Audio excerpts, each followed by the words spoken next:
controverses publiques sur la laïcité se multiplient depuis quelques années et il est évident qu'elles ont une incidence, y compris sur l'école, qui devrait être, dans un monde idéal ou marchant mieux, préservée pour que les enseignants, les personnels de l'éducation nationale puissent accomplir leurs tâches, de développer l'esprit critique, de transmission des savoirs et des connaissances. C'est d'autant plus dommage que ces querelles, ces controverses sont souvent d'une extrême mauvaise foi. On prétend dire ce qu'est la laïcité, alors qu'en fait, un certain nombre de ceux qui parlent disent ce qu'est leur laïcité. Et on ne parle jamais ou pas assez de la laïcité dans le droit. Il y a un repère simple. Que dit la loi? Que dit la Constitution? Que dit l'instruction ministérielle? Ça, c'est le droit. On peut le faire évoluer, mais quand il est là, on doit l'appliquer.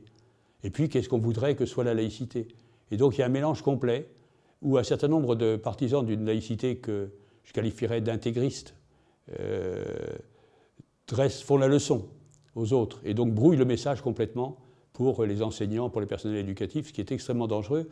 On a en fait un passage qui s'opère en ce moment depuis quelques années d'une laïcité d'abord fondée sur la liberté, c'est ce que je vous ai dit comme premier principe, à une laïcité d'abord fondée sur la surveillance, sur le soupçon, sur le contrôle, ce qui est tout le contraire de la laïcité.